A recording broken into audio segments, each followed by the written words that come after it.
All right, welcome back, and we got a few things to talk about. Let's go to a little satellite and just give you a little update.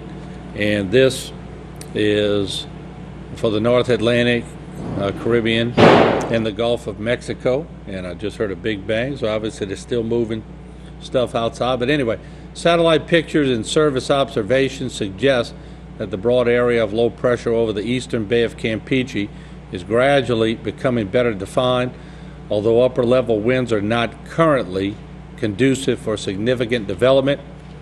These winds are forecast to become more favorable during the next day or so. There's a medium chance 50% of this system becoming a tropical cyclone during the next 48 hours as it works slowly west-northwestward. An Air Force Reserve Unit Hurricane Hunter plane is scheduled to investigate the area Tuesday afternoon if necessary. Regardless of development, locally heavy rains and gusty winds are possible over portions of the Yucatan Peninsula and southeastern Mexico tonight. These rains and winds will gradually spread westward into northeastern Mexico during the next day or two, and elsewhere, tropical cyclone formation is not expected during the next 48 hours. So just getting you up to speed on that. Also, Edwin Edwards, is he going to have his own TV show? Where, according to Edwards, quote, I am negotiating with a producer who is interested in doing a reality show dealing with my current personal life. Trina Grimes Scott and I are very excited about this opportunity and wanted you all to hear it here first. No further details at this time, but I will say that it is in the developmental stages, and I think, I know that Edwards turns 84 in August. And according to Edwards' biographer, his woman is more than 50 years younger than the former governor. So just thought you'd want to know that. All right, we got a few minutes left. Let's go back to the phone lines. HTV, welcome to Bayou Time. You're on the air. Go ahead, please. Good evening, Martin. How you doing tonight? Doing all right. Good. That was some pretty good news on Blagojevich, huh?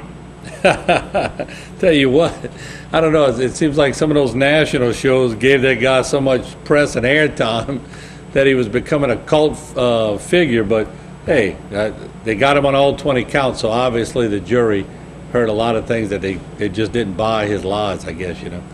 Oh, I thought they got him on 17 of the 20. 17 and 20. I'm sorry, I just saw the release. So anyway, that's a good amount. Yeah, the bad news is that the International Criminal Court had filed a warrant against Muammar Gaddafi for war crimes, but it looks like the Republican-led Congress is going to be voting to defund the NATO effort in Libya, and if they want to defund Libya, it means that they're giving a pass on Gaddafi. I would have thought that this Congress would have supported removing that dictator that's already been indicted for 2 terrorist acts. Yeah, well, it depends on who you talk to on that deal. I'm sure there's probably a little. I don't think it's that either the Democrats or the Republicans don't want to get Gaddafi and don't want to knock him out of power because he's been a nuisance for Democratic and Republican. I mean, Reagan tried to take him out.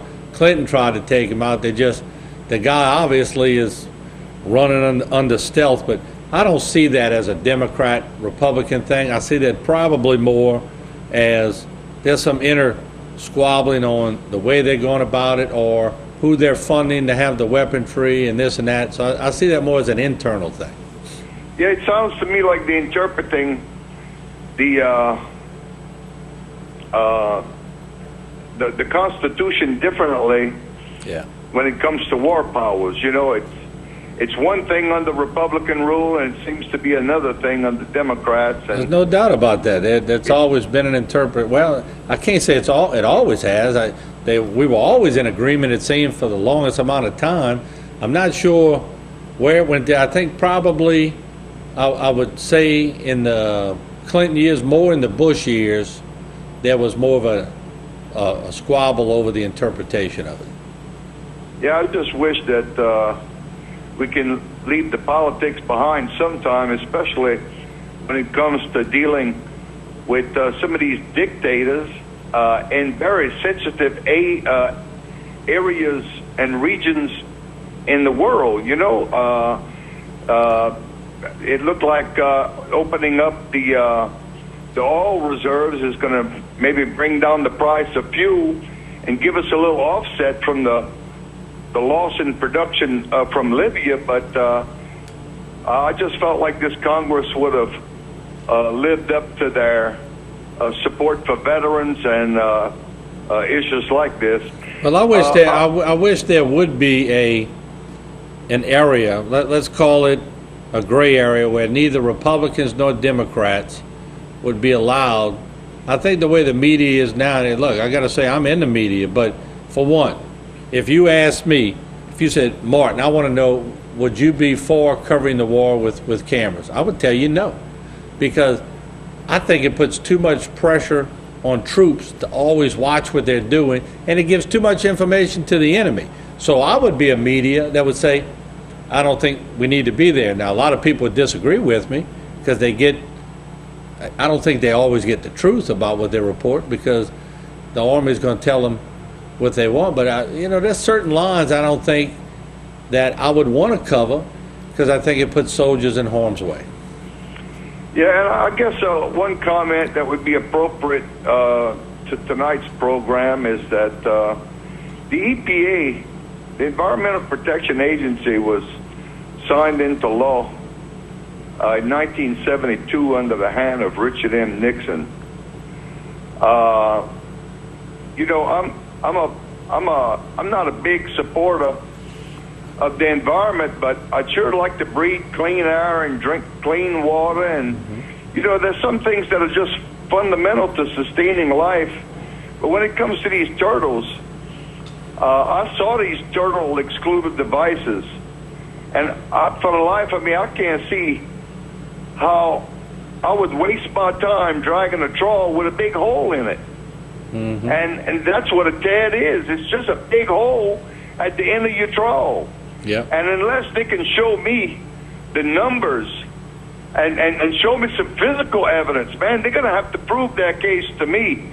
Because I've trawled with my father all my young life. I'm sure it was at least 10 years of my young life, and we never once pulled up a turtle in our trawl. And the only one time I know of that somebody caught a turtle, it wound up, it was Bosco, it was my next door neighbor.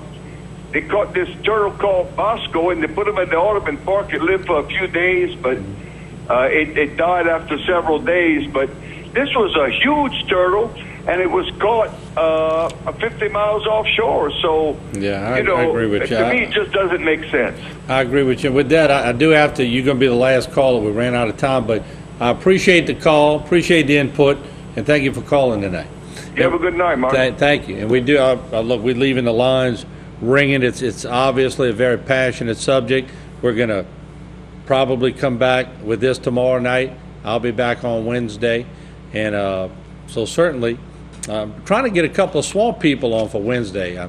We're trying to work it out with their schedule. So if not Wednesday, definitely soon. But we're trying for Wednesday night. So I'll be tuning in. Hopefully we'll have a couple of them on. So I'm going to take a break. When we come back, Harry McCullough's going to come up and tell you all about sports. And hopefully we're getting closer to the point where we can tell you that the Saints are going to play. And once again, I appreciate all the callers who called in and expressed their opinion. And we are trying to keep a culture. We're trying to keep it in survival mode, and that's the shrimping industry. So if it sounds like sometimes I sway on the side of things, I do. I grew up in Terrebonne Parish, and I see the hard work that the shrimping industry puts in to make it happen and to give us a whole different economy. And I don't want to rely on shrimp coming in from China and Taiwan and everywhere else. I want to eat shrimp right here from Louisiana. So, yeah, if it does sound like we get passionate about it and we're going to fight for it, we are. And we're going to keep the phone lines open. And if you want to call up during the week, feel free. We're going to take a break. When we come back, Harry McCullough's going to be on the desk.